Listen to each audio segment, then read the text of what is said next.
Hello, welcome to all of you.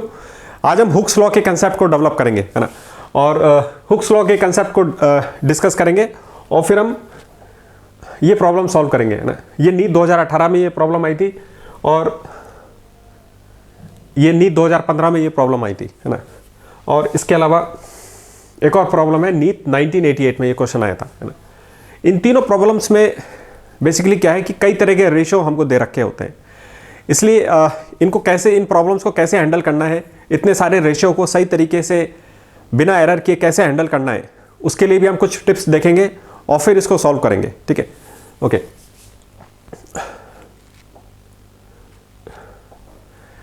Okay, तो पहले हम हुक्स लॉ के कंसेप्ट को डेवलप करते हैं, है ना। देखो, अभी तक हम क्या कर रहे थे, अभी तक जो पूरी मैकेनिक्स में हम मोशन की जो स्टडी कर रहे हैं उसमें हम क्या कर रहे थे, एक ऑब्जेक्ट होता है ना, कोई एक ऑब्जेक्ट होता है, ठीक है, और इस ऑब्जेक्ट पे कोई फोर्स अप्लाई होती है और फिर हम इस ऑब्जेक्ट का मोशन की स्टडी करते हैं, ठीक है। तो आपने देखा ये बिल्कुल सिंपल सा मॉडल है ना। पूरी मैकेनिक्स में अभी तक हमने ये देखा कि क्या फोर्स अप्लाई हो रही है और क्या मोशन प्रोड्यूस हो रहा है ना। ऑब्जेक्ट का मोशन किस तरीके से प्रोड्यूस हो रहा है, या ऑब्जेक्ट का जो मोशन प्रोड्यूस हो रहा है उसके पीछे क्या फोर्स रेस्पॉन्सिबल है। तो यानी फोर्स और मोशन में हम कनेक्शन देख रहे थे, फोर्स और मोशन को कनेक्ट कर रहे थे, ठीक है ना, कि फोर्स से किस तरीके का मोशन प्रोड्यूस होता है ऑब्जेक्ट के अंदर। अभी तक हमारा पर्पज़ ये था पूरी मैकेनिक्स में। ऑब्जेक्ट पे फोर्स का क्या असर पड़ रहा है ये अभी तक हमने नहीं देखा, है ना। हमने क्या मान रखा था कि ये जो ऑब्जेक्ट है हमारा वो कैसा है, रिजिड बॉडी है ना। ये ऑब्जेक्ट आपका कैसा है, रिजिड बॉडी हमने मान रखा था। तो रिजिड बॉडी एक आइडियलाइज्ड मॉडल होता है, और ये आइडियल मॉडल हम क्यों बनाते हैं, ताकि हमारा जो पर्पस है, हमारा ध्यान उस तरफ जाए, है ना। हमारा पर्पस अभी ये क्या था कि मोशन की स्टडी करनी थी, इसलिए हमने इस ऑब्जेक्ट को कैसा मान लिया, एक आइडियल रिजिड बॉडी की तरह मान लिया, जिसके अंदर कोई डिफॉर्मेशन नहीं आएगा, उसकी शेप और साइज बिल्कुल वैसी बनी रहेगी, है ना। तो आइडियल जो कंसेप्ट होते हैं इसका इस्तेमाल ये होता है कि हमारा ध्यान जहाँ पे हमको देना है वहाँ पे जाएगा, ठीक है ना, और उसको आइडियल बना के हम थोड़ा सिंप्लीफाई कर देते हैं, क्योंकि जो रियल वर्ल्ड है वो काफ़ी कॉम्प्लेक्स होता है और इतनी कॉम्प्लेक्सिटी को एक साथ हम समझ नहीं सकते, है ना। पहला हमारा पर्पस क्या था कि हमको मोशन समझना था कि फोर्स से मोशन कैसे प्रोड्यूस हो रहा है, उसके बीच में कनेक्शन देखना था। अब की बार हम क्या देखेंगे कि फोर्स का ऑब्जेक्ट पे क्या इंपैक्ट पड़ता है, इस बात की स्टडी करेंगे।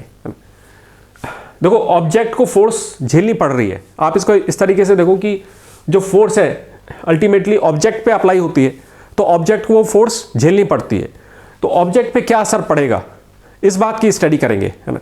तो अब की बार हम क्या देखेंगे कि फोर्स की वजह से ऑब्जेक्ट पे क्या इंपैक्ट पड़ता है, ठीक है। ओके, है ना।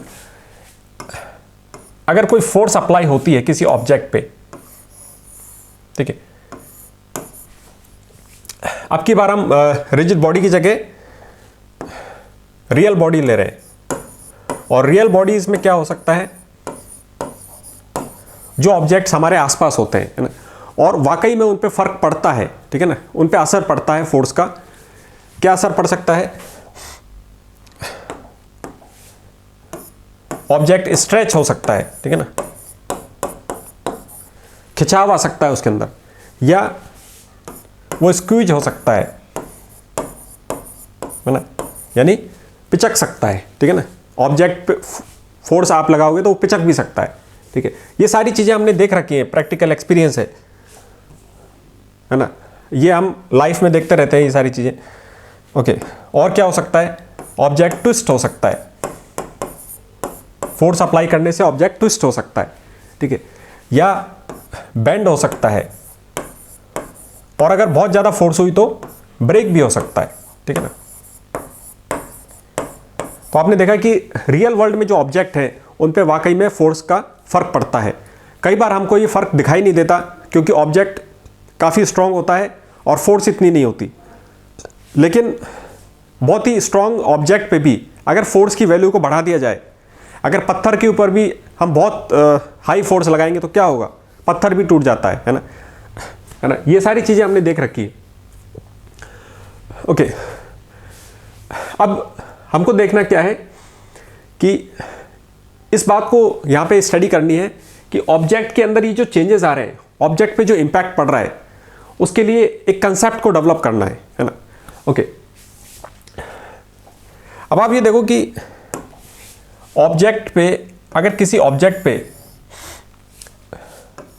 फोर्स अप्लाई होती है, ठीक है, तो मुझे कौन से कंसेप्ट का इस्तेमाल करना चाहिए? क्या सिर्फ फोर्स का कंसेप्ट का इस्तेमाल करना चाहिए, है ना। आप देखो कि एक एग्जांपल लेते हैं, है ना, उससे समझ में आएगा। सपोज कीजिए कि आपके पास एक ऐसा इंस्ट्रूमेंट है ना, जिसमें एक जैसे वाइपर आपने देख रखा है ना, वाइपर जिससे हम सफाई करते हैं ना। तो अब की बार वाइपर की जगह आप क्या करो कि इस हैंडल के नीचे हमने एक स्क्वायर प्लेट लगा दी, ठीक है ना। ये एक स्क्वायर प्लेट है, ठीक है, एक स्क्वायर प्लेट है, और इस तरह का कोई ऑब्जेक्ट है ना, इस तरह का कोई टूल है जिसकी हेल्प से आप फोर्स लगाओगे, है ना। और एक आपके पास क्या है, एक इस तरह का ये रॉड है जो आगे से थोड़ी नुकीली है ना। ओके, अब इन दोनों ऑब्जेक्ट का इस्तेमाल करके हम किसी ऑब्जेक्ट पे फोर्स लगाएंगे। सपोज कीजिए यहाँ पे कोई ऑब्जेक्ट रखा हुआ है, ठीक है ना। अब कोई पर्सन क्या करेगा कि पहले इस ऑब्जेक्ट का इस्तेमाल करेगा, है ना। इसमें क्या हो रहा है कि एक हैंडल है और नीचे एक स्क्वायर प्लेट लगी हुई है, ठीक है। तो अब जब वो इस ऑब्जेक्ट का यूज करके और फोर्स लगाएगा, है ना, तो कैसे होगा? तो इस ऑब्जेक्ट पे क्या असर पड़ेगा? और दूसरे एक्सपेरिमेंट में आप देखो कि एक नुकीली सी चीज को आप उसी फोर्स से इस पे प्रेस करोगे ऑब्जेक्ट पे, तो डिफॉर्म होने की पॉसिबिलिटी कहाँ पे ज़्यादा है ना। बहुत कॉमन सेंस की बात है कि यहाँ पे आप देखो कि जो स्क्वायर एरिया है ना, उस पर आपकी फोर्स डिस्ट्रीब्यूट हो गई, तो आप जो भी फोर्स लगा रहे थे तो उसका इम्पैक्ट इस पर कम पड़ रहा है, क्योंकि आप यहाँ पे क्या हो रहा था कि ये इस तरीके से वो स्क्वायर प्लेट इस पे आ जाएगी और ये आपका हैंडल है ना। तो आपने देखा आप जो भी फोर्स लगा रहे हो वो स्प्रेड हो गई, है ना, और उसका असर कम हो गया, है ना। तो ऑब्जेक्ट को डिफॉर्म करने की उसकी जो क्षमता है फोर्स की, वो कम हो गई, क्योंकि वो ज़्यादा बड़े एरिया पे फैल गई। आप जो भी फोर्स लगा रहे थे, जो भी ताकत आप लगा रहे थे, वो एक बड़े एरिया में फैल गई, और उसकी वजह से अब उसकी डिफॉर्मिंग जो पावर है फोर्स की, वो कम हो गई, है ना। ऑब्जेक्ट को अब ज़्यादा कुछ फर्क नहीं पड़ेगा। लेकिन अगर इसकी जगह हम, है ना, इसकी जगह अगर आप कोई इस तरह का ऑब्जेक्ट लोगे तो क्या होगा, है ना। इस तरह का अगर आप ऑब्जेक्ट लोगे और फिर अब आप प्रेशर लगाओगे, फिर आप अपनी फोर्स लगाओगे, तो अब की बार हमको क्लियर दिख रहा है कि ये ऑब्जेक्ट ब्रेक हो जाएगा और ये अंदर चले जाएगी उसके, है ना। तो ये कॉमन सेंस की बात है और ये हमको कॉमन एक्सपीरियंस है। तो आपने क्या देखा कि यहाँ पे कि फोर्स कितने एरिया पे लग रही है, कितने एरिया में वो डिस्ट्रीब्यूट हो रही है, इस बात का फर्क पड़ता है ना। और इसी से उसकी जो कितना वो डिफॉर्म कर सकती है ऑब्जेक्ट को, उसकी हम उसका अंदाजा लगा सकते हैं। तो पहले जब हमने देखा कि जब फोर्स आपकी एक बड़े एरिया में स्प्रेड हो गई थी, है ना, अगर फोर्स बड़े एरिया में स्प्रेड हो रही है तो उसका असर कम हो रहा है, और जब फोर्स ये इतने कम एरिया में स्प्रेड हो रही है, आप जो पूरी फोर्स लगा रहे हो वो इतने कम एरिया में कंसंट्रेटेड है, तो अब की बार उसका असर ज़्यादा होगा। यानी कि फोर्स की जगह आपको क्या कंसेप्ट यूज़ करना चाहिए? फोर्स की जगह हमको कंसेप्ट यूज़ करना चाहिए फोर्स डिवाइडेड बाय एरिया, यानी कितनी फोर्स पर यूनिट एरिया लग रही है। इस कंसेप्ट का मतलब है ये, इससे हमको मालूम चलता है कि उस फोर्स के अंदर कितना वो डिफॉर्म कर सकती है। इसका आइडिया आपको यहाँ से लगेगा। सिर्फ फोर्स अगर हम लेते तो उससे हमको कुछ पता नहीं चल रहा था। अगर वो फोर्स ज़्यादा बड़ी एरिया पे लग रही है तो उसकी डिफॉर्मिंग जो कैपेसिटी है वो कम होती है, और कम एरिया पे लगती है तो वो ज़्यादा होती है। यानी आपको देखना क्या चाहिए, फोर्स अपॉन एरिया, यानी पर यूनिट एरिया कितनी फोर्स लग रही है। ये कंसेप्ट काम का है ना। ओके, तो अपना जो हम कंसेप्ट डेवलप कर रहे हैं उसके अंदर इस एक्सप्रेशन को लेंगे, ये हमने कंसेप्ट लिया है, ये चीज काम की है, और इसी चीज को हम क्या कहते हैं, स्ट्रेस। ये कंसेप्ट काम का है ना। सिर्फ फोर्स से कुछ पता नहीं चल रहा था कि कितना डिफॉर्म होगा, है ना, लेकिन फोर्स बाय एरिया आपको मालूम है, तो अब आप कह सकते हो कि पर यूनिट एरिया पे इतनी फोर्स पड़ रही है, और उससे आपको डिफॉर्म, जो ऑब्जेक्ट जो डिफॉर्म होगा उसको हम कनेक्ट कर सकते हैं। ठीक है, ओके। तो पहला कंसेप्ट हो गया आपका स्ट्रेस, है ना, कि ऑब्जेक्ट पे कितना स्ट्रेस पड़ रहा है, और ये कैसे निकलेगा, फोर्स बाय एरिया, कितनी फोर्स पड़ रही है, कितने बड़े एरिया पे पड़ रही है। ठीक है, ओके। अब हम दूसरा कंसेप्ट देखते हैं, स्ट्रेन।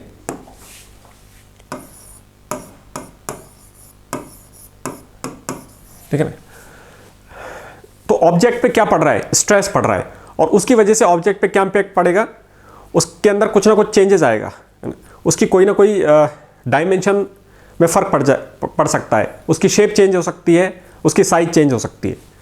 तो स्ट्रेन से हमको ये मालूम चल रहा है कि ऑब्जेक्ट पे जो असर पड़ रहा है उसको मेजर करने का कंसेप्ट है ये स्ट्रेन। ठीक है, जैसे सपोज कीजिए कि, है ना, इस तरीके से कोई ऑब्जेक्ट रखा हुआ है यहाँ पे, और आपने ये फोर्स लगाई ऊपर से। ठीक है ना, आप देखो ये नीचे तो यहाँ पे एक ग्राउंड है ना, ग्राउंड के अंदर नहीं जा सकता ये, तो नीचे तो एक कंस्ट्रेंट आ गया, है ना, इसलिए आप अब जब आप ऊपर से इसको दबाओगे तो क्या होगा, ये कंप्रेस होगा, और मोशन कहाँ पे होता है, फोर्स की डायरेक्शन में ही होता है, तो यानी ये ऑब्जेक्ट थोड़ा सा कंप्रेस हो जाएगा, है ना। सपोज कीजिए ये डेल्टा एल कंप्रेस हो गया, है ना, थोड़ी सी इसकी जो हाइट है वो कम हो गई, कंप्रेस हो गया। ठीक है ना, या फिर आप देखो कि अगर ये यहाँ पे सपोर्ट से किसी ऑब्जेक्ट को, एक रॉड को यहाँ पे इस तरीके से ये फिक्स है ऊपर, है ना, और आप नीचे की तरफ फोर्स लगा रहे हो, ठीक है, तो अब की बार क्या होगा, इस ऑब्जेक्ट में खिंचाव आ रहा है ना, अब की बार इसमें खिंचाव आ रहा है, और वो कितना आएगा, मान लेते हैं कि इसकी जो लेंथ है वो थोड़ी सी खिंच जाएगा, ये थोड़ा सा खिंच जाएगा, डेल्टा एल खिंच गया, है ना। यहाँ पे ये डेल्टा एल, इसकी हाइट कम हो गई थी क्योंकि कंप्रेस हो गया था, और यहाँ पे ये खिंच रहा है ना।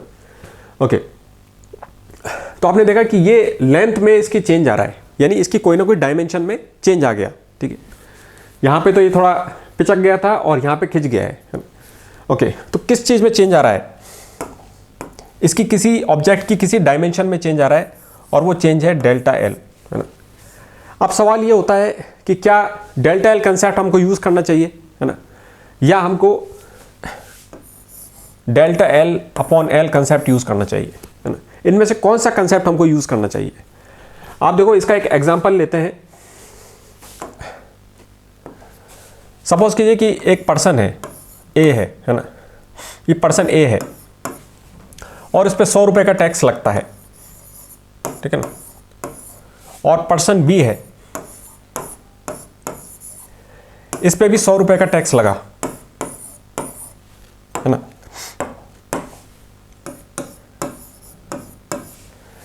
ये जो जानकारी है कि इस पे 100 रुपये का टैक्स लगा और इस पे भी 100 रुपये का टैक्स लगा, है ना, जो ऊपर ऊपर से देखेगा उसको क्या लगेगा कि दोनों पे सेम टैक्स लग रहा है, लेकिन यहां से कुछ मालूम चल रहा है आपको, क्या हम कह सकते हैं कि दोनों पे सेम टैक्स लग रहा है ना? नहीं कह सकते। क्यों नहीं कह सकते? क्योंकि हो सकता है कि, है ना, इस पर्सन की इनकम तो कितनी है, सपोज कीजिए 1 लाख रुपए इसकी इनकम है, और इस पर्सन की इनकम है 10,000 रुपए। तो आप देखो कि किस पे ज्यादा टैक्स लगा, बी पे ज्यादा टैक्स लगा, है ना, क्लियर दिख रहा है, क्योंकि इसके पास इतने इनकम थी इसकी, लेकिन फिर भी 100 रुपये टैक्स लग रहा है। तो ये जो एब्सोल्यूट वैल्यू है, इससे हमको कुछ पता नहीं चल रहा था। आपको क्या निकालना है, पर यूनिट के हिसाब से निकालना पड़ेगा कि कितनी इनकम पे कितना टैक्स लगा, तो आपको समझ में आएगी पिक्चर, तब हमको इन दोनों को कंपेयर कर सकते हैं, है ना। इसलिए जो हमने यहाँ पे देखा था कि जो चेंज जो आ रहा है, सिर्फ इससे हमको कुछ भी मालूम नहीं चलेगा। फोर्स की जो डिफॉर्मिंग पावर है सिर्फ अगर इस कंसेप्ट को आप यूज़ करोगे तो कुछ मालूम नहीं चल रहा उससे। हमको क्या देखना है कि कितनी साइज थी उसकी इनिशियली, कितनी लेंथ थी और उस पर कितना चेंज हुआ, तब जाकर के उसका असर हमको मालूम चलेगा, है ना। यानी डेल्टा एल कंसेप्ट की जगह हमको डेल्टा एल अपॉन एल वाला कंसेप्ट चाहिए, ठीक है। इससे हमको मालूम चलेगा कि एक्चुअल में कितना वो डिफॉर्म हुआ, क्योंकि ओरिजिनली आप कितने थे और अब उसके बेसिस पे कितना आपके अंदर चेंज आया। ये है कंसेप्ट काम का, और इस कंसेप्ट को हम क्या कहते हैं, स्ट्रेन, ठीक है ना। ये आपका स्ट्रेन होता है। यानी देखो दो कंसेप्ट हमने देख लिए यहां पे कि पहला कंसेप्ट है स्ट्रेस, है ना। स्ट्रेस क्या हो गया, फोर्स अपॉन एरिया, यानी पर यूनिट एरिया में कितनी फोर्स पड़ रही है, आपको कितनी फोर्स झेलनी पड़ रही है, कितना स्ट्रेस आपके ऊपर पड़ रहा है, ठीक है। और इस स्ट्रेस की वजह से आपके अंदर क्या चेंजेस आ रहे हैं, क्या इंपैक्ट पड़ रहा है आपके ऊपर। ऑब्जेक्ट की जो ज्योमेट्री है वो कैसे चेंज हो रही है, उसकी शेप और साइज कैसे बदल रही है। तो ये तो आपका कारण हो गया कि उसके ऊपर इतना स्ट्रेस पड़ रहा है और ये उसका असर हो गया, ठीक है ना। तो असर को हम कैसे मेजर करेंगे कि कितनी उसकी लेंथ में चेंज आया और कितनी ओरिजिनल थी, है ना। तो उसकी जो एक्चुअल लेंथ कितनी थी और उस पर कितना चेंज आया, ये होता है मतलब। इसी तरीके से आपने देखा हो कि जब हम प्रॉफिट लॉस की स्टडी करते हैं तो सिर्फ अगर प्रॉफिट की बात करें तो उससे कुछ समझ में नहीं आता। बात यह है कि कितने पे कितना प्रॉफिट हुआ, तब जाकर के आपको समझ में आएगा कि आपने 1000 रुपये लगाए तो 10 रुपये का प्रॉफिट हुआ, है ना, तो आपको समझ में आएगा। या 100 रुपये आपने लगाए और 10 का प्रॉफिट हो गया, तो इसलिए दोनों में अंतर है ना। तो इसलिए आपको देखना पड़ता है कि कितनी लेंथ पे कितना चेंज आया। ये कंसेप्ट काम के हैं। तो ये तो आपका कारण हो गया और ये आपका असर हो गया, है ना। अब इन दोनों को कनेक्ट करना है। लॉ कैसे बनता है ना। दो अलग अलग चीज़ों को जब आप कनेक्ट कर देते हो तो लॉ बन जाता है ना। ओके, तो एक बहुत ही सिंपल लॉ ऑब्जर्व किया गया और वो लॉ है stress is directly proportional to strain.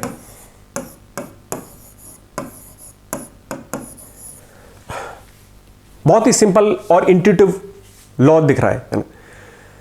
Common sense से हमको लग रहा है कि जितना स्ट्रेस पड़ेगा उसी के हिसाब से स्ट्रेन आएगा, है ना।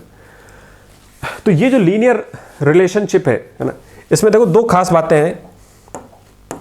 एक तो ये जो रिलेशन है वो लीनियर है ना, और दूसरा है ये काफी सिंपल है ना।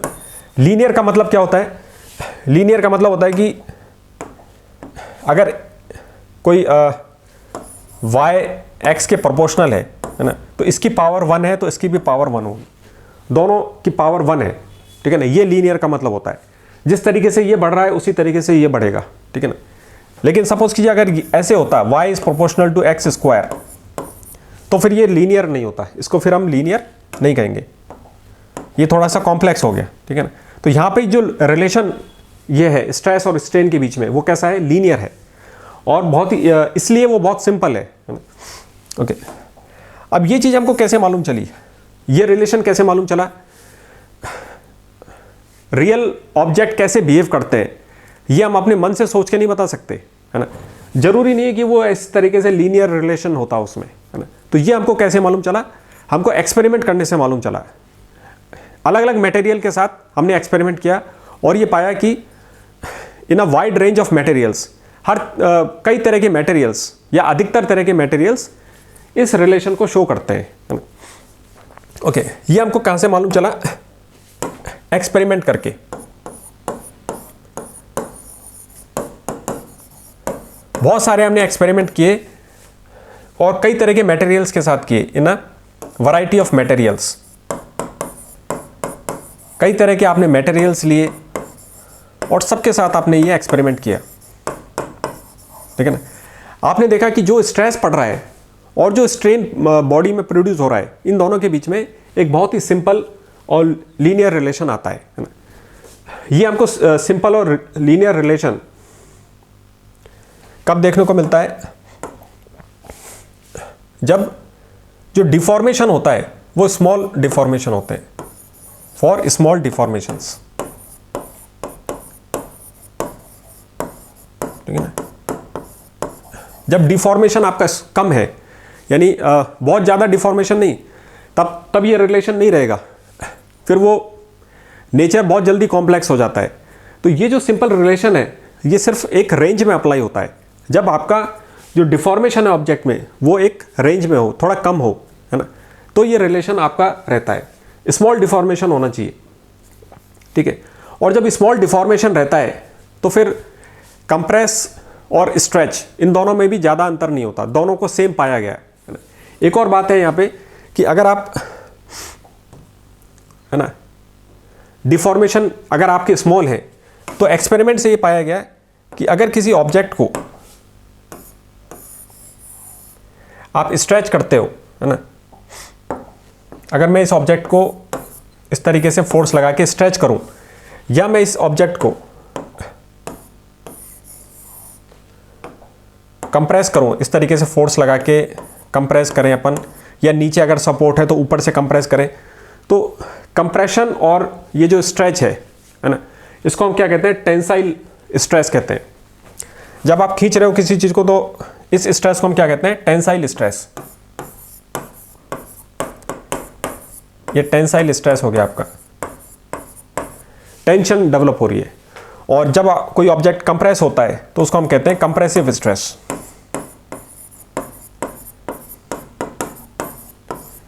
है ना।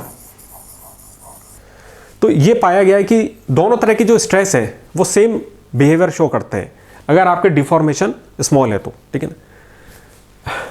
देखो, ये जरूरी नहीं होता कि ये दोनों स्थितियां एक जैसी हैं, क्योंकि जैसे कंक्रीट और स्टोन की हम बात करते हैं तो वहाँ पे ये अलग अंतर आ जाता है।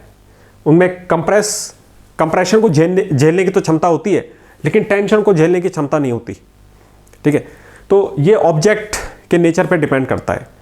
लेकिन ये पाया गया कि अधिकतर जो मटेरियल्स हैं उनमें जो टेंसाइल स्ट्रेस होता है और जो कंप्रेसिव स्ट्रेस होता है, दोनों में ये सेम रिलेशन अप्लाई होती है, stress is proportional to strain. दोनों एक ही तरह का बिहेवियर शो करते हैं, दोनों पे आप एक ही इक्वेशन लगा सकते हो, ठीक है। तो अभी हमको सिंपल मॉडल देखना है, बिल्कुल सिंपल मॉडल देखना है। उसके अंदर क्या है कि बहुत कई तरह के मटेरियल्स पे ये लॉ अप्लाई होता है, और टेंसाइल स्ट्रेस और कंप्रेसिव स्ट्रेस दोनों के लिए ये सेम तरीके से अप्लाई होता है, ठीक है। टेंसाइल में तो क्या होगा कि आपकी लेंथ बढ़ जाएगी, और कंप्रेस में क्या होगा, थोड़ा ऑब्जेक्ट पिचक जाएगा तो उसकी डेल्टा एल से वो कम हो जाएगा, ओके। तो आपका जो लॉ है वो क्या बन गया? Stress is proportional to strain. ये सिंपल सा लॉ हमारा बन गया। और ये जो प्रोपोर्शनल का साइन जैसे ही आप हटाओगे यहां से, तो क्या आ जाएगा? यहां पे y आ जाएगा। ये प्रोपोर्शनलिटी का कांस्टेंट है, और है ना, इनटू यह हो गया आपका स्ट्रेन। यहां पे हम y को क्या कहते हैं? Young's modulus of elasticity. इसे आप कहते हो Young's modulus of elasticity. Young's modulus of elasticity, है ना, यंग्स मॉडुलस हो गया। तो ये इतना सिंपल लॉ होता है ना। इसी को और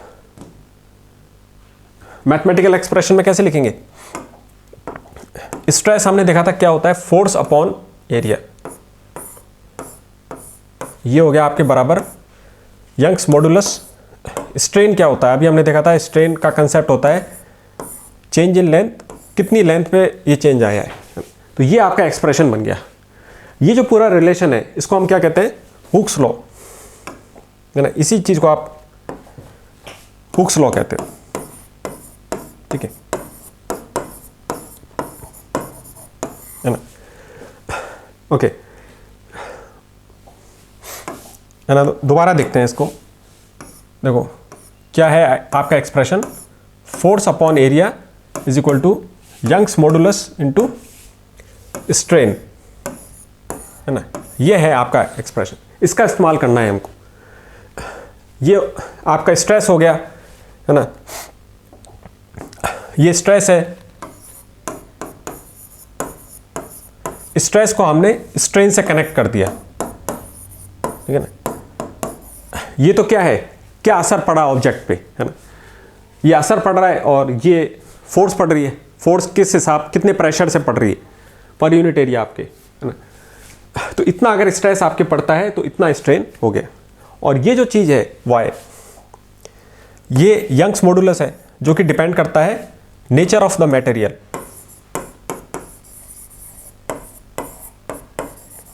ये ऑब्जेक्ट के मटेरियल पे डिपेंड करता है, ठीक है ना। आप देखो कि यहाँ पे ये दो चीज़ें मल्टीप्लाई हो रही है ना। तो अगर यंग्स मॉडुलस किसी का ज़्यादा है, जैसे जो मेटल्स होते हैं उनका यंग्स मॉडुलस ज़्यादा होता है ना, जैसे स्टील है, आयरन है, इनका यंग्स मॉडुलस ज़्यादा होता है।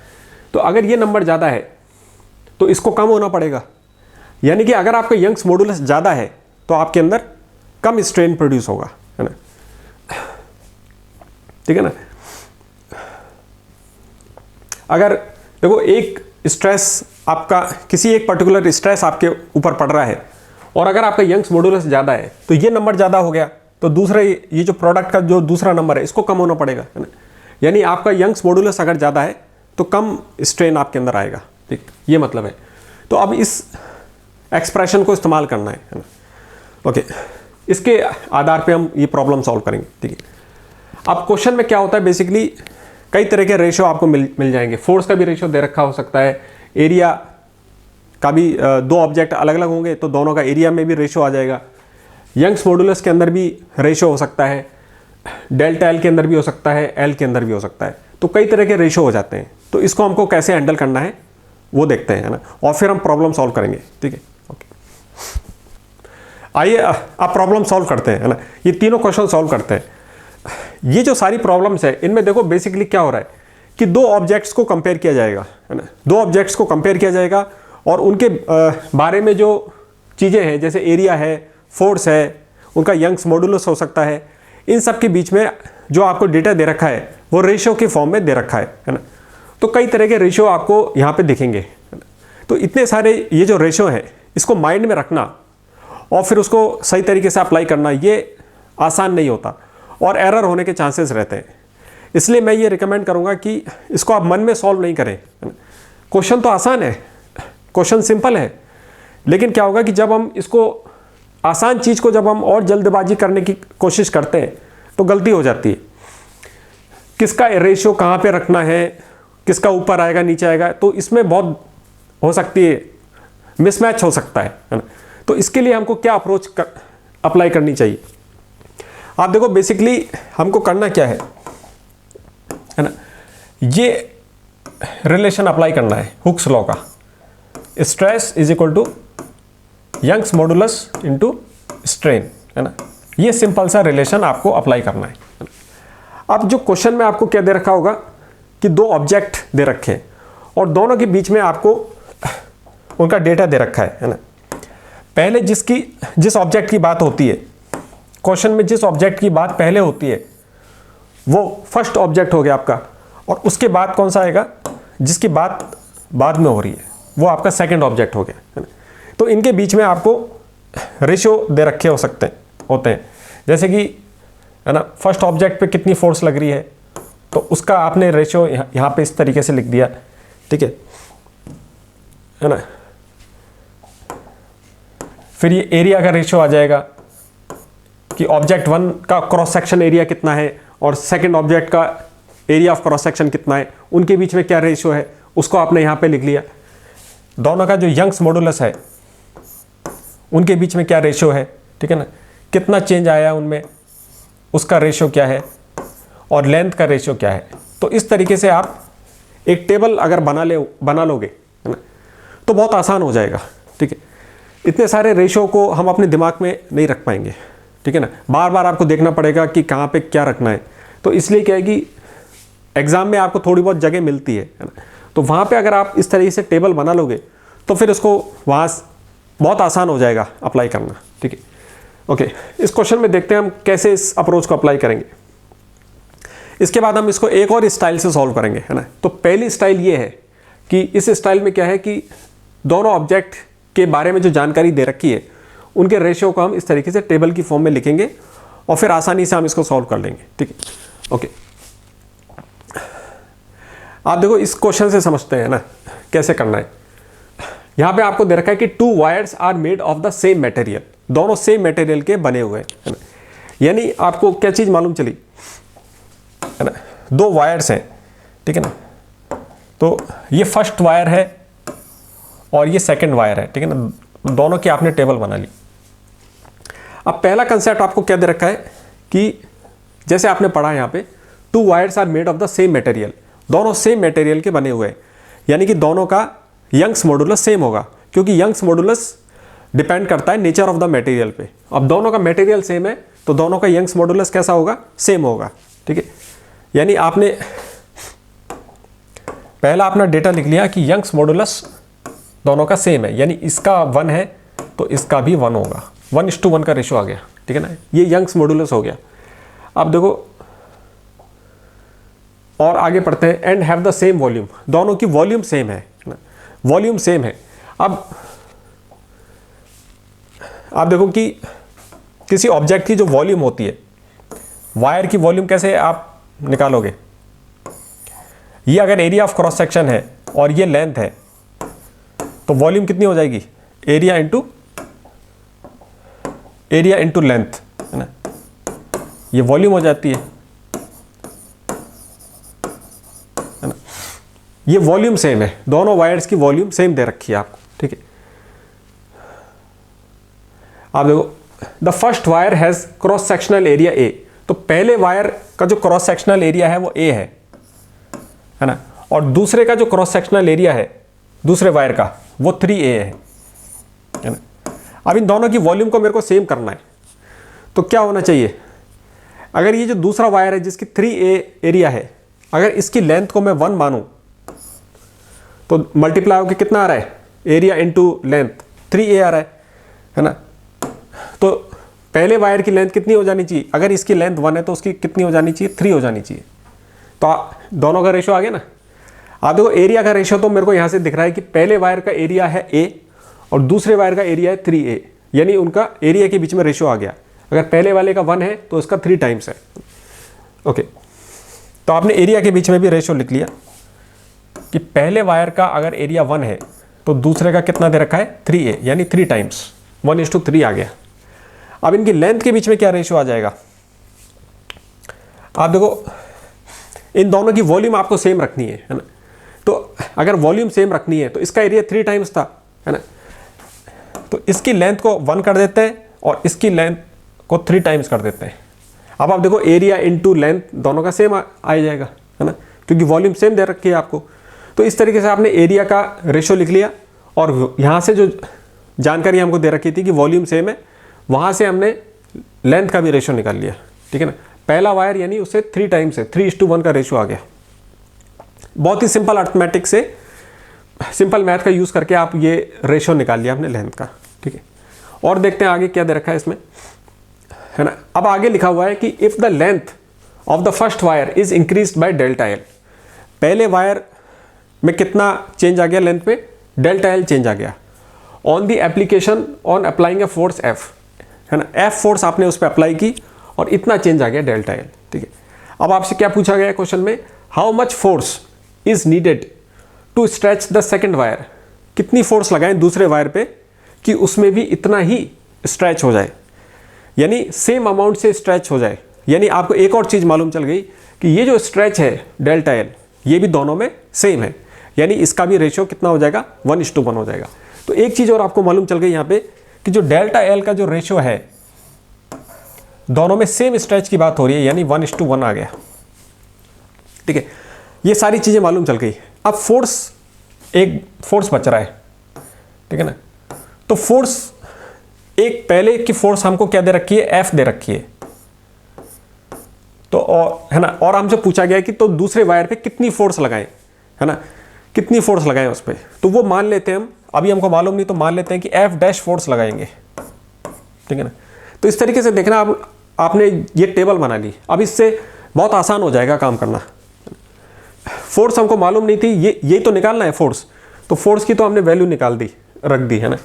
पहले वायर पे F फोर्स लग रही है और दूसरे वायर पे कितनी फोर्स लगेगी ये निकालना है, तो वो आपने लिख दिया। तो इस तरीके से पूरा रेशियो आ गया है ना। अब आप देखो कैसे इसको अप्लाई करेंगे है ना।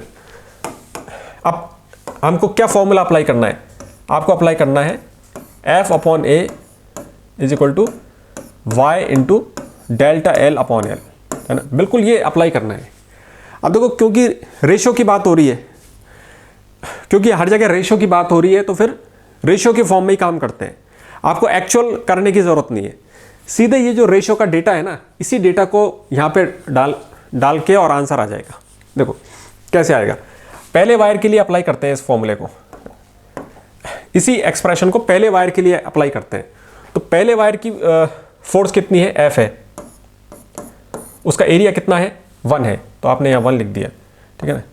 उसका यंग्स मॉडुलस कितना है, 1 है, तो आपने यहाँ 1 लिख दिया। इसका डेल्टा L कितना है, 1 है, ठीक है। और इसकी लेंथ कितनी है, 3 है, तो आपने ये 3 लिख दिया।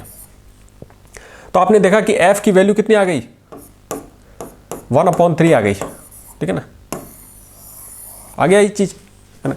आपने देखा कि ये जो नंबर है इनको आप यहाँ पे रखना बहुत आसान हो गया, आपको सिर्फ उठा के डालना है और कुछ भी करने की जरूरत नहीं है। अपने आप यहाँ पे दिख गया F की वैल्यू 1/3 आ गई, ठीक है ना। ये उसकी एक्चुअल वैल्यू नहीं है, क्योंकि हमको निकालना रेशियो है, तो है ना। अभी मान लेते हैं इसको, ये रेशियो की फॉर्म में है और उसी से हमने काम किया है ना। ये जरूरी नहीं है उसकी एक्चुअल वैल्यू हो, लेकिन ये रेशियो की फॉर्म में आ गई, क्योंकि आपने रेशियो का इस्तेमाल करके डाला है, तो उसी तरीके से ये वैल्यू आई है। अब इसी चीज़ को हम दूसरे पे अप्लाई करते हैं, है ना। तो दूसरे पे जब आप अप्लाई करोगे, यहीं पे करते हैं, देखो, है ना।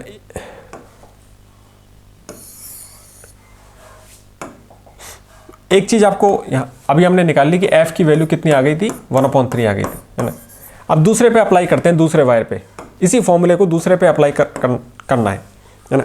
अब आप इसको अप्लाई करके देखो कि बहुत आसानी से अप्लाई हो जाएगा, ठीक है। दूसरे वायर के लिए जैसे ही हमने इसको अप्लाई करेंगे, तो आपने देखा फोर्स कितनी है दूसरे वायर पे, F' है, ठीक है ना। एरिया कितना है, दूसरे वायर का एरिया 3 है, तो 3 लिख दिया। दूसरे वायर का यंग्स मॉडुलस कितना है, 1।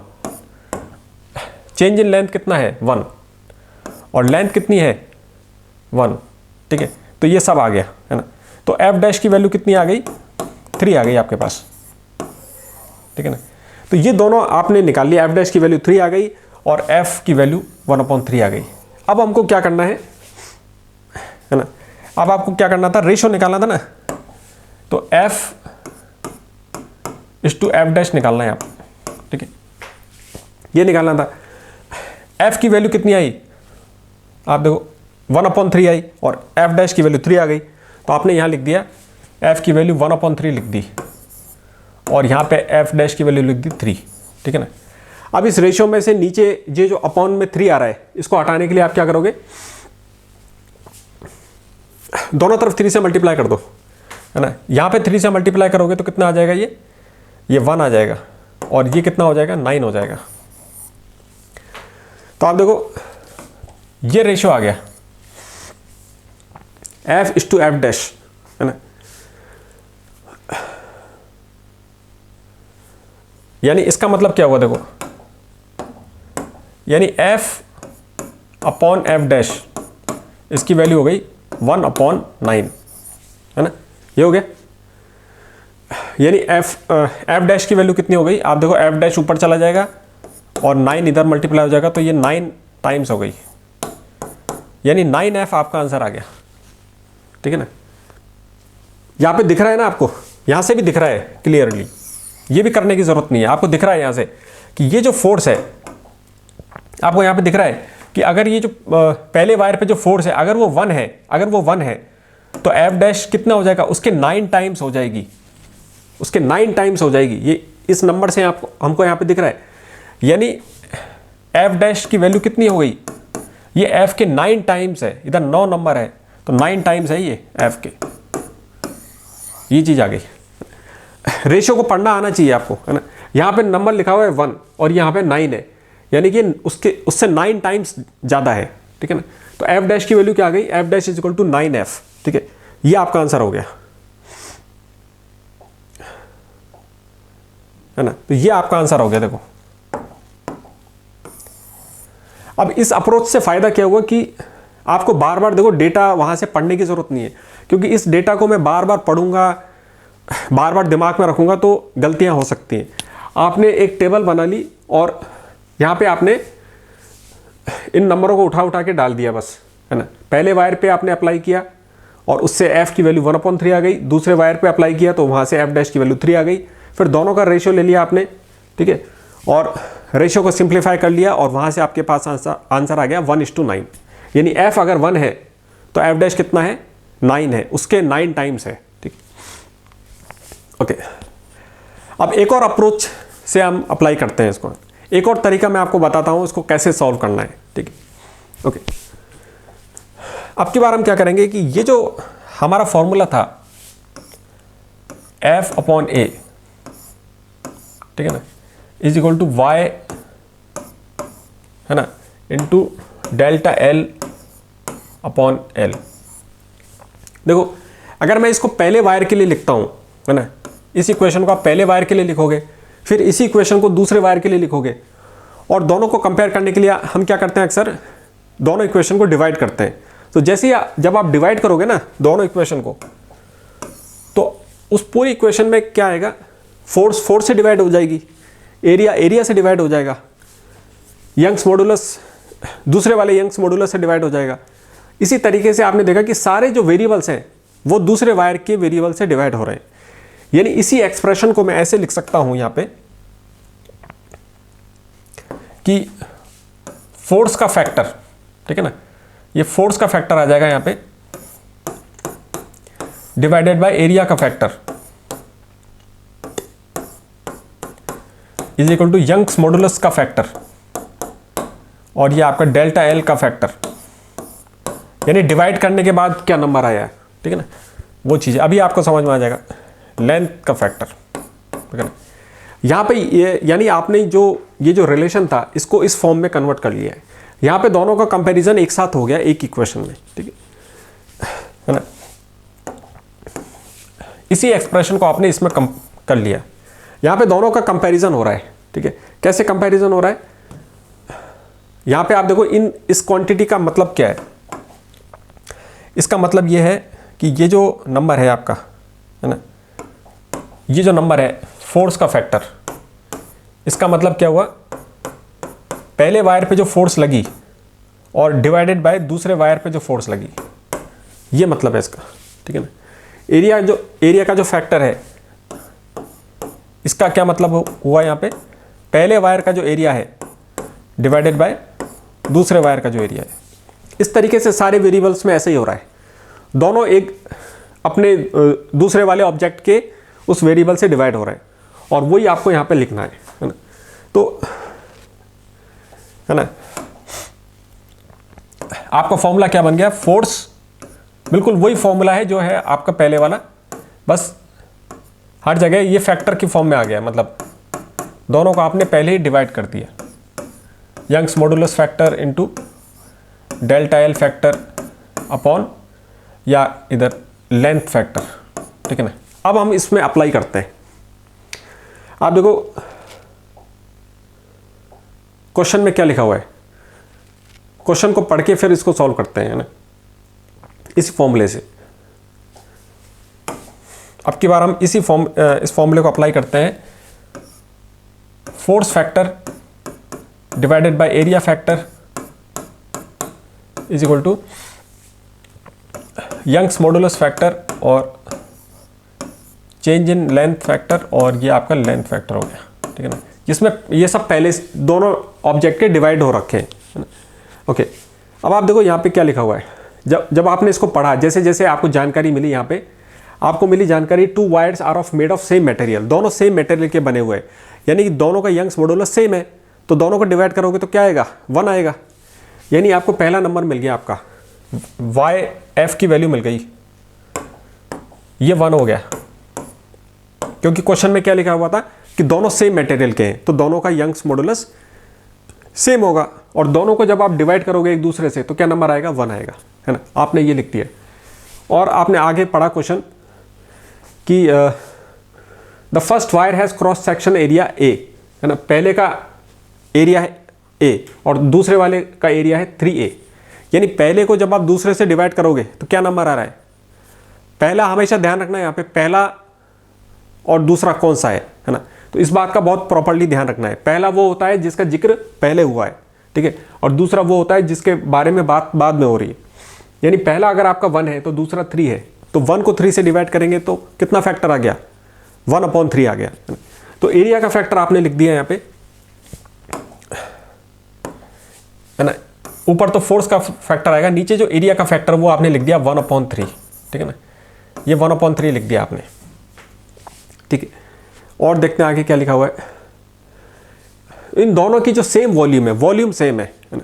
अगर वॉल्यूम सेम है तो क्या होगा, इनकी जो लेंथ में जो रेशो है वो अब की बार उल्टा हो जाएगा, ठीक है ना। वो इसके जो एरिया का जो अभी हमने रेशो निकाला है उसका बिल्कुल अपोजिट होगा, क्योंकि तभी तो वॉल्यूम सेम रहेगी ना। ओके, तो जो लेंथ का जो रेशो फैक्टर है ना, ये आपकी बार क्या हो जाएगा, उल्टा हो जाएगा, ये 3/1 हो जाएगा। तभी तो आप देखो दोनों का वॉल्यूम सेम रहेगा। 1 को 3 से मल्टीप्लाई करोगे तो 3 आएगा, और दूसरे वाले ऑब्जेक्ट का जो एरिया है वो 3 है, लेकिन उसकी लेंथ 1 है, तो उसका भी वॉल्यूम कितनी आएगी, 3 × 1 3 आएगा, है ना। तो इस तरीके से आपने आसानी से लेंथ का भी फैक्टर लिख लिया, ठीक है ना। वो इसके बिल्कुल अपोजिट होगा, क्योंकि तभी तो दोनों को मल्टीप्लाई करने पे सेम नंबर आएगा, है ना। ओके, इस तरीके से आपने नंबर लिख लिया।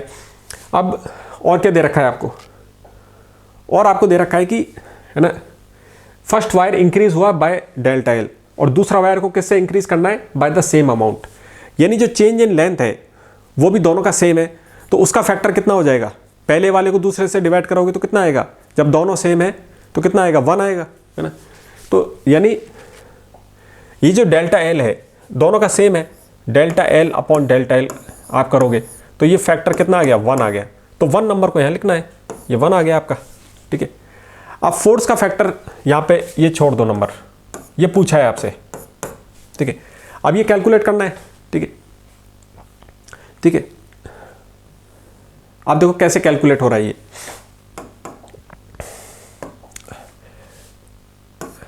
है ना। आप देखो कि ये जो नीचे वाला नंबर है ये ऊपर आ जाता है ना। ये जो 3 है नीचे वाला, 1 एक लेयर नीचे है, तो ये 3 ऊपर आ जाएगा, तो यहाँ पे 3 से मल्टीप्लाई हो गया, इज इक्वल टू यहाँ पे क्या है, 1 × 1 1, और इसके नीचे क्या आ रहा है, 3/1 यानी 3 आ रहा है। यानी एफ इसकी वैल्यू देखो कितनी आ गई, फोर्स का फैक्टर आ गया आपके पास 1/ नीचे 3 है, और ये वाला जो 3 है ये भी नीचे आ जाएगा, तो 3 × 3 ये ऊपर से नीचे आएगा, तो 3 × 3 कितना हो गया, 9 हो गया। यानी आपने देखो फोर्स फैक्टर निकाल लिया, तो आपका जो फोर्स फैक्टर है वो कितना आ गया, force factor is equal to 1/9, ये आ गया। और फोर्स फैक्टर का मतलब यहाँ पे क्या था हमारा, कि पहला वाला जो वायर है उस पर कितनी फोर्स लग रही थी, F, इसको हमने डिवाइड किया दूसरे वायर पे जो फोर्स लग रही थी, है ना। इसी को तो हम फोर्स फैक्टर कहते हैं। ये हमारा आ गया आंसर 1/9। आंसर तो यहां से भी दिख रहा है, अगर फोर्स 1 है तो नीचे वाली फोर्स उसके 9 टाइम्स है। अब आप देखो क्रॉस मल्टीप्लाई कर दोगे तो आंसर आ जाएगा आपका। क्रॉस मल्टीप्लाई कर देते हैं, F' इधर 1 से मल्टीप्लाई हो गया और 9 इधर मल्टीप्लाई हो गया F से, तो यह हो गया 9F। तो आपका आंसर आ गया कि जो दूसरे वायर पे 9 टाइम्स फोर्स लग रही है, 9F फोर्स लग रही है, ठीक है ना। तो इस तरीके से भी आप लिख सकते हो। इस स्टाइल के अंदर आपको टेबल बनाने की जरूरत नहीं पड़ेगी, आप पढ़ते जा रहे हो और इसमें जो फैक्टर की वैल्यू है उसको डालते जा रहे हो, ठीक है। तो इस तरीके से भी आप कर सकते हो, है ना। तो दोनों स्टाइल है यहाँ पे, ठीक है। एक स्टाइल में तो आपको क्या करना है कि, है ना, ये इस तरीके से टेबल बनानी है और फिर इन्हीं रेशो को वैल्यू मानते हुए इसमें डालनी है, और बहुत ही सिंपल तरीके से आपकी वैल्यू आ जाएगी, और फिर दोनों का रेशो निकाल लेना, ठीक है। और दूसरे तरीके से हमने देखा कि इसी एक्सप्रेशन को हमने फैक्टर की फॉर्म में कन्वर्ट कर लिया, ठीक है। और है ना, इस तरीके से हमने उसको फैक्टर की फॉर्म में कन्वर्ट कर लिया था। ये आपका फॉर्मूला बन जाता है, वही फॉर्मूला है, बस उसी के अंदर क्या है, दोनों को डिवाइड करके जो नंबर आएगा वो हमको यहाँ पे रखने होते हैं। ठीक है, आप क्वेश्चन को पढ़ते जा रहे हो और इसमें डालते जाओगे, आंसर आ जाएगा। ठीक है, ओके।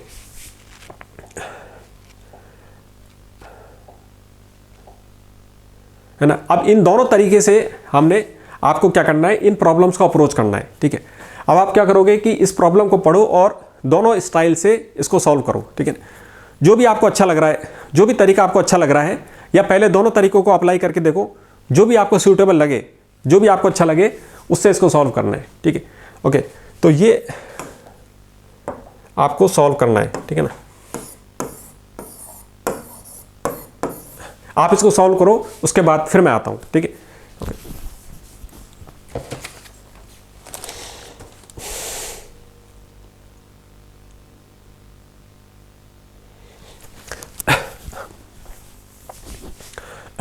आइए इसको सॉल्व करते हैं, है ना। आप कभी भी वीडियो को पॉज करके खुद सॉल्व करने लग जाना। ठीक है, ओके।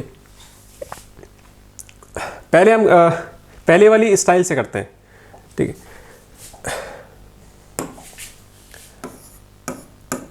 पहले वाले तरीके से इसको सॉल्व करते हैं हम पहले इसको। ठीक है, क्वेश्चन में क्या लिखा हुआ है, the Young's modulus of steel is twice that of brass, यानी स्टील और ब्रास इन दो ऑब्जेक्ट की बात हो रही है। ठीक है, तो इन दोनों की टेबल बना लेते हैं। इधर पहले स्टील की बात हुई है तो पहले ये आएगा, और बाद में ब्रास की बात हो रही है तो उसके बाद में ब्रास की चीजें आएंगी। ठीक है, अब पहले जानकारी क्या दे रखी है, यंग्स मॉडुलस दे रखा है। स्टील का यंग्स मॉडुलस ब्राइस से ट्वाइस है। ठीक है, तो यंग्स मॉडुलस की जानकारी आपने यहाँ पे लिख दी कि स्टील का ट्वाइस है और यंग्स मॉडुलस का 1 है, तो 2:1 का रेशियो आ गया। आगे क्या लिखा हुआ है, 2 wires of same length end of same area of cross section, दोनों की लेंथ भी सेम है और एरिया ऑफ क्रॉस सेक्शन भी सेम है। तो ये बहुत आसान हो गया। ठीक है, दोनों का area of cross section same है 1:1, और दोनों की लेंथ भी सेम दे रखी है आपको 1:1। ठीक है, आगे पढ़ के देखते हैं। दोनों वायर को आपने रूफ से सस्पेंडेड कर रखा है। ठीक है, अब आगे देखो, इस सेंटेंस को ध्यान से पढ़ना होता है। पहले स्टेटमेंट में तो क्या होगा, आपको सिचुएशन दी जाएगी, कुछ डेटा दिया जाएगा, है ना, डेटा को पढ़ना आसान रहता है, लेकिन जो एक्टिविटी होती है वो अगले सेंटेंस में होती है। यहां पे थोड़ा ध्यान से पढ़ना होता है। यहां पे क्या लिखा हुआ है, if we want the lower ends of the wires to be at the same level, है ना, दोनों के जो लोअर एंड है वायर के वो सेम लेवल पे रहने चाहिए। और पहले हमको क्या कह रखा था कि दोनों की सेम लेंथ है। जब सेम लेंथ है और खींचने के बाद भी उनका जो लेवल है वो सेम होना चाहिए, यानी कि दोनों में जो स्ट्रेच आया, जो चेंज इन लेंथ आया, वो दोनों में क्या है, बराबर है ना। यानी ये चीज़ भी हमको मालूम चल गई कि दोनों में जो स्ट्रेच आया है वो भी बराबर है, 1:1 है। ये क्वेश्चन को पढ़ के ध्यान से समझने वाली बात होती है। क्वेश्चन की लैंग्वेज को पढ़ के आपने उसको इस जानकारी में कन्वर्ट कर दिया, ये एक इंपॉर्टेंट स्किल होती है। आपने क्वेश्चन को ध्यान से पढ़ा और वहां से उसको इस न्यूमेरिकल जानकारी में कन्वर्ट करना, ये एक चीज होती है। ठीक है ना, ओके।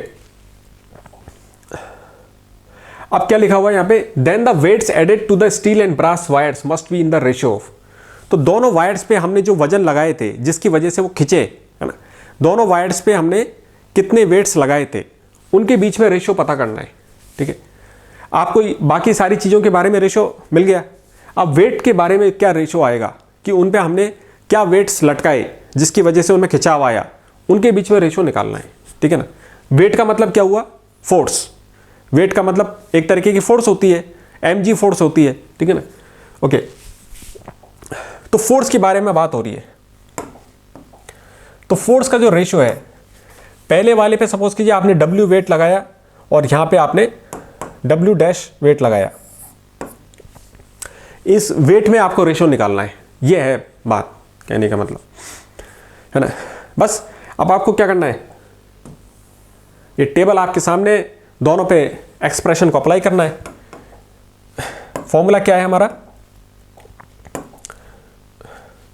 F अपॉन ए, बहुत ही सिंपल फॉर्मूला है, stress is proportional to strain, ठीक है ना, ये आपका फॉर्मूला है। अब इसको पहले आपको किस पे अप्लाई करना है, स्टील पे अप्लाई करना है, और उसके बाद में आपको ब्रास पे अप्लाई करना है, ठीक है ना। ये काम किसको करना है, ठीक है ना। आप इसको अप्लाई करो, इस एक्सप्रेशन को पहले स्टील पे और फिर ब्रास पे, और वहां से आपको W और W डैश की वैल्यू बहुत ही सिंपल नंबर आ जाएंगे, और उनका रेशो वहां से आप निकाल लेना, ठीक है, ओके।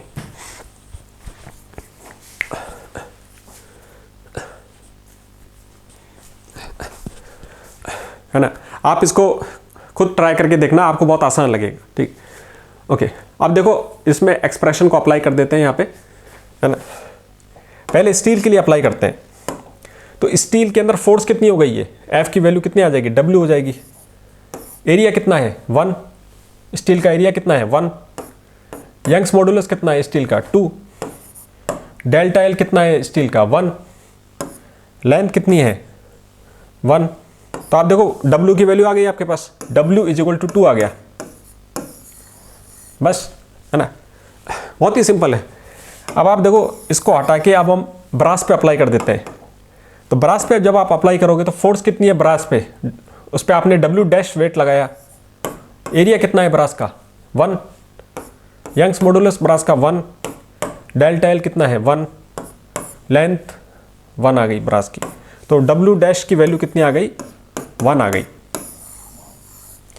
आ गया रेशो, आपको ये रेशो निकालना था, यानी W इस टू W डैश निकालना था आपको। W की वैल्यू आपने कितनी निकाली 2 आ गई, 2 इस टू W डैश की वैल्यू कितनी है 1, ये रेशो आ गया, बस, ठीक है ना। तो इतनी आसानी से आपने आंसर निकाल लिया। ये जो टेबल लिखने के लिए मैं क्यों कह रहा हूँ, क्योंकि ये जो डेटा है ना, इसको दिमाग में रखना आसान नहीं है, और फिर वो मिसमैच हो जाएगा, आपस में चीज़ें घुल मिल जाएंगी, है ना। इसलिए आपने इसको एक बार पढ़ते गए और लिखते गए, ठीक है ना, ये थोड़ी सी जगह में आ जाएगा, ठीक है। उसके बाद के इसको अप्लाई लिखना बड़ा आसान हो जाता है, ठीक है ना, ओके। तो ये आपका आंसर हो गया 2:1, पहले की चीज़ पहले लिखी जाती है, तो स्टील की हो जाएगी 2:1, क्योंकि देखो नेचुरल से लग भी रहा है, स्टील का जो यंग्स मॉडुलस ज़्यादा होता है, उसको खींचने के लिए आपको ज़्यादा ताकत लगानी पड़ेगी, है ना। सेम स्ट्रेच प्रोड्यूस करने के लिए उसमें आपको डबल फोर्स लगानी पड़ेगी, है ना। इंट्यूटिवली आपको दिख रहा है यहाँ पे, लेकिन क्योंकि यहाँ पे इतने सारे रेशो हैं, इसलिए मैं आपको यहाँ पे कहूँगा कि इंट्यूशन से काम मत करना, ठीक है ना। इंट्यूशन से काम इसलिए मत करना क्योंकि इंट्यूशन कई बार अपन को गलत आंसर दे देती है, क्योंकि कई तरह के रेशो है, ठीक है ना, इसलिए मैं कह रहा हूँ। अब इसी क्वेश्चन को हम दूसरे स्टाइल से करेंगे। अब की बार हमको टेबल बनाने की जरूरत नहीं पड़ेगी, डायरेक्टली इस फॉर्मूले का इस्तेमाल करेंगे। फोर्स फैक्टर, है ना, force factor divided by area factor is equal to Young's modulus factor into change in length factor divided by length factor, ठीक है ना। तो उसी जो हुक्स लॉ था उसको हमने इस तरीके से फैक्टर की फॉर्म में कन्वर्ट कर लिया। दोनों इक्वेशन को जब आप डिवाइड करोगे, दोनों के जब सेम चीज़ें डिवाइड होंगी एक दूसरे से, तो इस तरह के ये इस तरह से आ जाएगा, ठीक है। अब इसको हम अप्लाई करके देखते हैं। आप देखो क्वेश्चन में क्या लिखा हुआ है, क्वेश्चन में लिखा हुआ है कि स्टील जो यंग मॉडुलस है स्टील का वो ट्वाइस है ब्रास के, यानी पहला नंबर क्या है 2 है, उसको ब्रास से डिवाइड करोगे तो यानी यंग्स मॉडुलस का फैक्टर आ गया 2, ठीक है ना।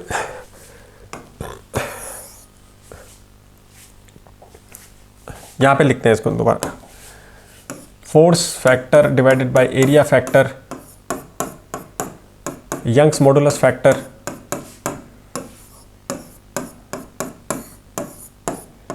तो इस फॉर्मूले को अप्लाई करना सीखना है, तो इसको आप अप्लाई करके देखो, वीडियो को पॉज करके आप इस क्वेश्चन को अप्लाई करके देखो इस तरीके से, ठीक है।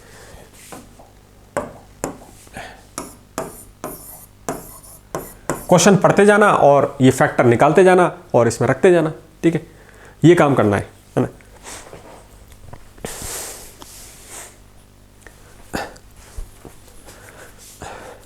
है ना, तो इस तरीके से आपको करके देखना है ये। ओके, अब क्वेश्चन पढ़ते हैं। देखो, Young's modulus of steel is twice that of brass, यानी यंग स्टील का ट्वाइस है तो 2/1, यानी यंग्स मॉडुलस का फैक्टर आ गया आपके पास 2 आ गया।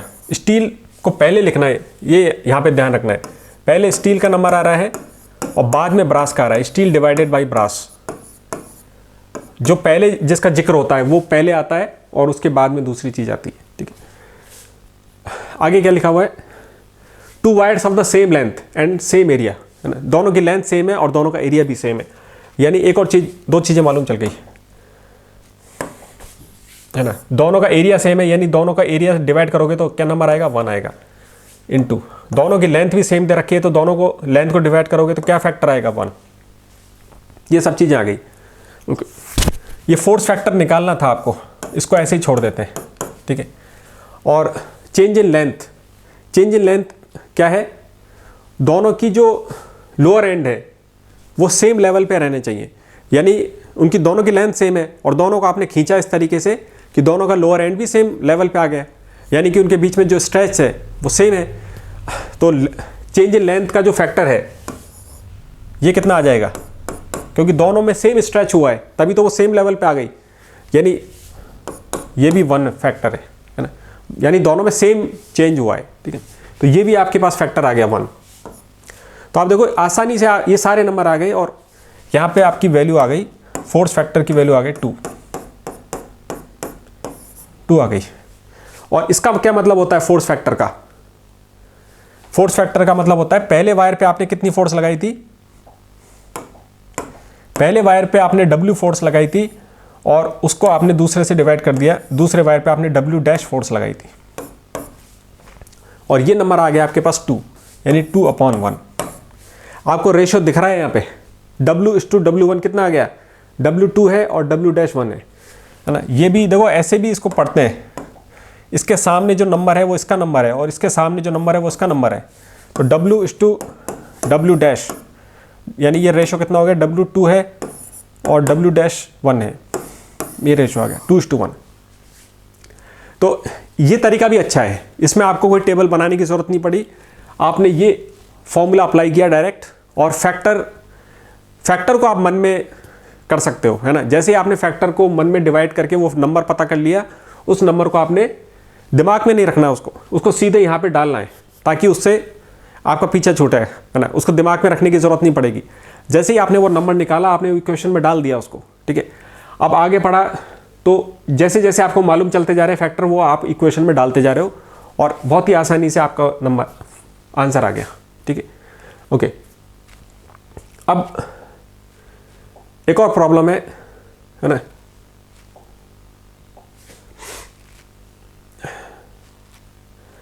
ये है ना 1988 में, नीट 1988 में प्रॉब्लम आई थी, है ना। अब इस प्रॉब्लम को सॉल्व करते हैं और ये मैं आपसे कहूँगा कि ये आप इसको ट्राई कीजिए, ठीक है, ताकि जो दोनों तरीके हमने देखे हैं उसकी प्रैक्टिस हो जाएगी, है ना। प्रैक्टिस के लिए आपके लिए एक क्वेश्चन आपके पास रहना चाहिए जिसमें आप अपना माइंड अप्लाई कर सको, ठीक है। तो इसके लिए मैं आपको रिकमेंड करूँगा कि ये आपको करना चाहिए, ठीक है ना। दोनों तरीके से करके देखना और जो भी अच्छा लगे वो स्टाइल अप्रोच अडॉप्ट करनी है ना। यहाँ पे थोड़ी सी एक कॉम्प्लेक्सिटी है कि डायमीटर आपको दे रखा है, एरिया नहीं दे रखा है, डायमीटर आपको दे रखा है, तो वहाँ पे थोड़ा सा दिमाग लगाना पड़ेगा, ठीक है। ओके, आप इसको सॉल्व करो, फिर मैं आता हूँ, ठीक है।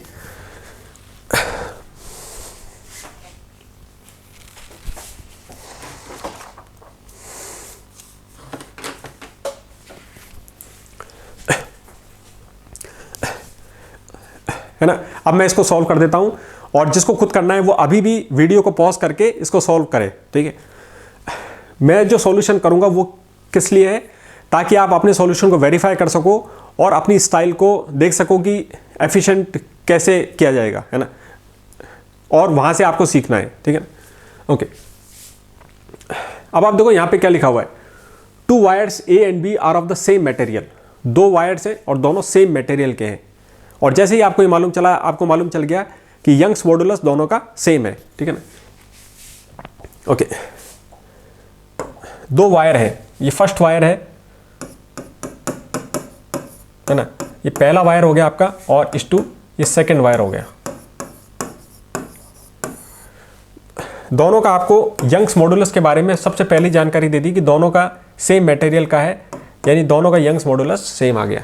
और यहाँ से आप देखो कि इस क्वेश्चन को जब आप पढ़ोगे तो वाई फैक्टर आपको दिख रहा है, अगर उस तरीके से करना है आपको तो वाई फैक्टर आपका 1 आ रहा है, ठीक है ना। Their lengths are in the ratio 1:2, उनकी लेंथ का रेशियो भी आपको दे रखा है 1:2 में, तो है ना, लेंथ का रेशियो क्या दे रखा है 1:2, और डायमीटर का रेशियो दे रखा है 2:1, है ना। अब यहां पे आपको थोड़ा ध्यान से देखना है कि डायमीटर आपको दे रखा है, देखो डायमीटर का आपको रेशियो दे रखा है कि जो डायमीटर पहले वायर का जो डायमीटर है और दूसरे वायर का जो डायमीटर है, इसमें आपको रेशियो दे रखा है 2:1, है ना। तो डायमीटर से आपको एरिया में कन्वर्ट करना है, क्योंकि हमको एरिया चाहिए होता है। तो आपको एक चीज मालूम है कि एरिया जो होता है वो πr² होता है ना, यानी एक तरीके से क्या हो रहा है, ये area is proportional to r², radius के स्क्वायर के प्रोपोर्शनल है। और रेडियस को जब आप डायमीटर की फॉर्म में लिखोगे, रेडियस को d/2 करके लिखोगे, तो d/2 करके भी आप जब आप उसमें लिखोगे तो क्या आएगा, d का स्क्वायर आएगा, यानी एरिया अभी भी d² के प्रोपोर्शनल है। नीचे जो नंबर चला जाएगा वो तो खैर अलग नंबर हो गया, 4 हो गया, ठीक है ना, वो एक अलग चीज़ है, लेकिन जो वेरिएबल है उसके बीच में क्या प्रोपोर्शनलिटी है ये देखना होता है ना। तो आपने देखा जब एरिया रेडियस के स्क्वायर की प्रोपोर्शनल है और रेडियस को जैसे ही आप डायमीटर में लिखोगे तो डायमीटर के भी तो स्क्वायर आएगा, वो भी बिल्कुल वैसा ही आएगा, यानी ये चीज़ आ गई कि area is proportional to diameter square, ठीक है ना, ये चीज़ आ गई। तो आप देखो एरिया के बीच में क्या रेशियो आएगा, ये जो डायमीटर है इसी का स्क्वायर कर देंगे तो एरिया का रेशियो आ जाएगा, डायमीटर का स्क्वायर 2 का स्क्वायर 4, 1 का स्क्वायर 1, तो ये एरिया का रेशियो आ गया आपके पास 4:1, ठीक है। अब इस जानकारी को लिख लेते हैं यहाँ पे कि एरिया का रेशियो आ गया आपके पास 4:1, ठीक है। और if they are pulled by the same force, दोनों को सेम फोर्स सेम ताकत से खींचा है तो फोर्स का भी रेशियो आपके पास आ गया 1:1। अब क्या पूछा है यहाँ पे, then increase in length will be in the ratio, तो उनकी जो लेंथ में इंक्रीज होगा, जो डेल्टा एल होगा उसमें क्या रेशियो होगा ये निकालना है, ठीक है ना। ओके, आप देखो सारी चीजें आ गई, बस डेल्टा एल का नहीं पता, तो डेल्टा एल मान लेते हैं कि पहले वायर में डेल्टा L1 स्ट्रेच आया और दूसरे वायर में आया डेल्टा L2, ठीक है ना। अब इस डेटा को आप उस एक्सप्रेशन में लिख दो और डेल्टा L1 और डेल्टा L2 दोनों की वैल्यू आ जाएगी, बहुत ही आसान तरीके से आ जाएगी, ठीक है ना। ये काम किसको करना है, ठीक है ना, आप इसको डेटा को उसमें डालो और आंसर आ जाएगा, ठीक है।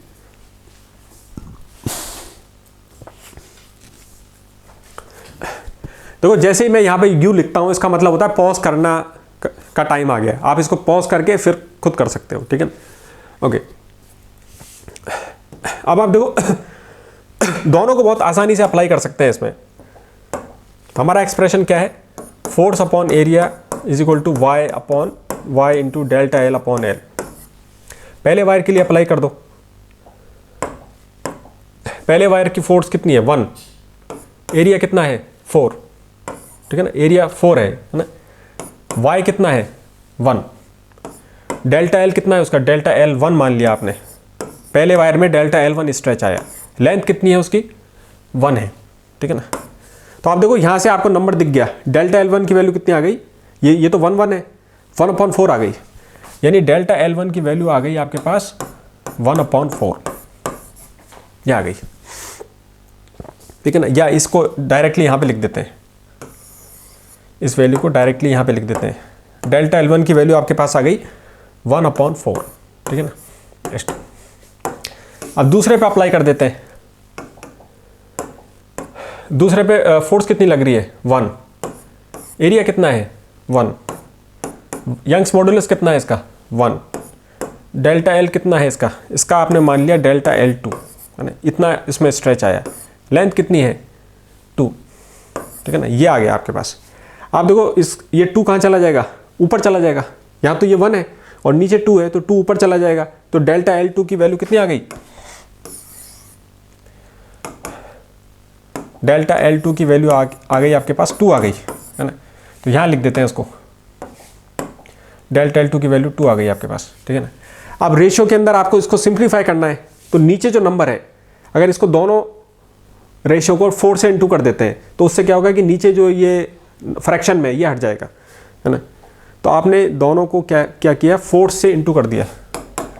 जैसे आप 4 से मल्टीप्लाई करोगे तो 1/4 को 4 से इंटू करोगे तो 4 से 4 कैंसिल आ जाएगा, ये 1 हो जाएगा है ना। 4 से इंटू कर रहे हो आप इसको, यहाँ पे कितना आ जाएगा 2 × 4 यानी 8, तो 1:8 आ गया। ये रेशियो आ गया आपका आंसर। आप देखो 1:8, ये हमेशा ध्यान रखना है। देखो ऑर्डर का ध्यान रखना है, जो पहले बात हो रही है वो कौन सा है और जो दूसरी बात हो रही है ना, उसी ऑर्डर में हमने लिखा था। फर्स्ट का नंबर 1 आया है और सेकंड वाले का 8 आया है, ठीक है ना। इसी ऑर्डर में आपको रेशियो पूछा गया है 2 वायर्स के बारे में, तो ये है आपका आंसर। ऑर्डर का ध्यान रखना है ना। अब इसी क्वेश्चन को हम कैसे सॉल्व करेंगे, फैक्टर वाले फॉर्मूले से यूज करेंगे। तो अब की बार आप इस फॉर्मूले से यूज करो इसको, force factor divided by area factor is equal to Young's modulus factor into delta L factor और लेंथ फैक्टर, ठीक है ना। ये काम किसको करना है, यू। अब की बार इस फॉर्मूले को अप्लाई करके आप देखो, ठीक है ना। तो टेबल बनाने की जरूरत नहीं पड़ेगी, आप पढ़ते जाओगे और जैसे जैसे ये नंबर आते जा रहे हैं इसको आप डालते जाओगे, ठीक है। ओके,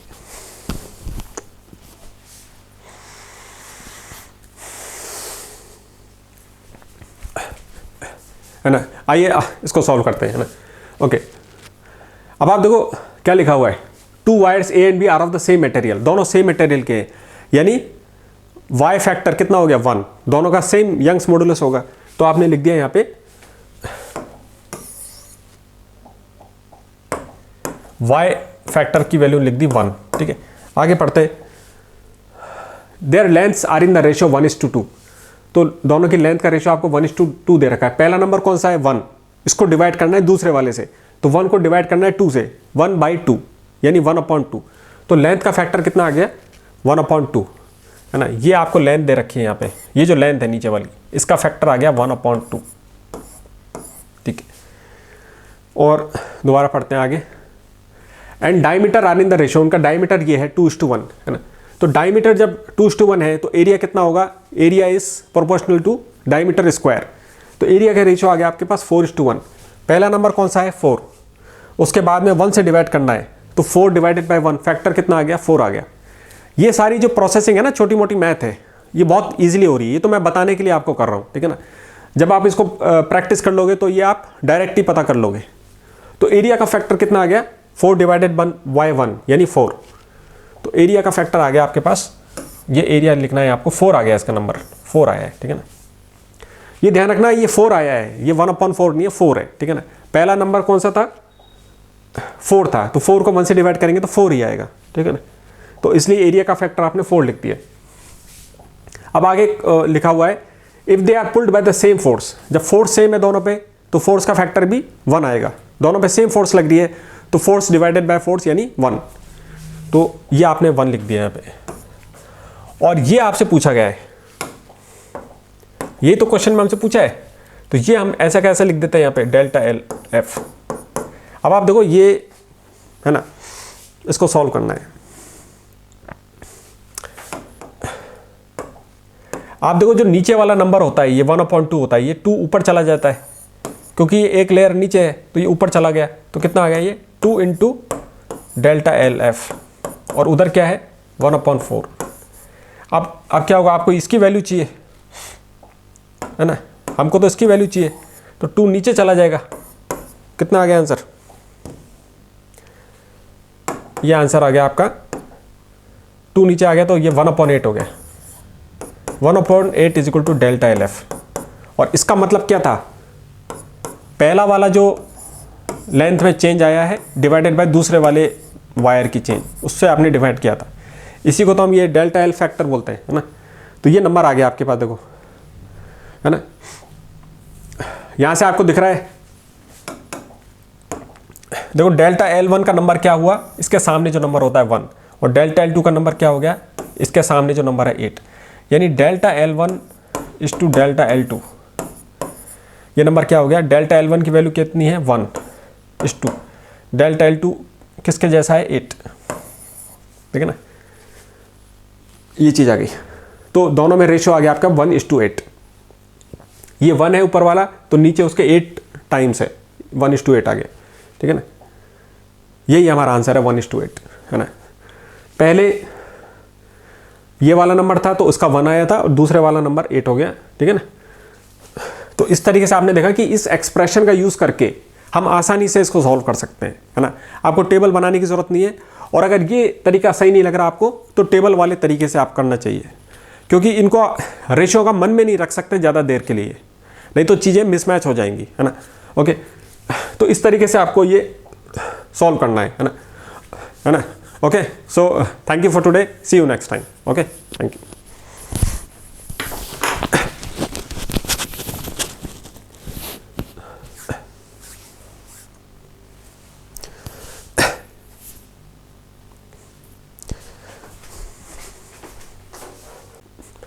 यंग्स मॉडुलस की बात हो रही है, तो मैं आपसे कहना चाहूँगा कि आपको अपना यंग्स मॉडुलस हाई रखना है, ताकि जो भी एग्ज़ाम का स्ट्रेस है, जो भी आपकी पढ़ाई का स्ट्रेस है, या और भी कोई लाइफ का स्ट्रेस है, तो उसका आप पे असर कम से कम होना चाहिए, है ना।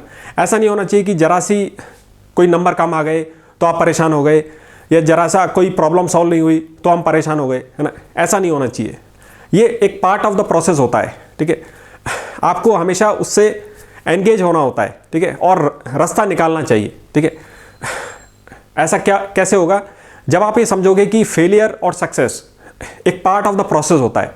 जो आपको सक्सेस सिखाएगी उससे कहीं ज़्यादा आपको फेलियर सिखाती है, तो दोनों एक लर्निंग के तरीके हैं, ठीक है ना। आपको अगर ये दुनिया में प्रॉब्लम ही नहीं होती तो फिर बात ही क्या थी, है ना।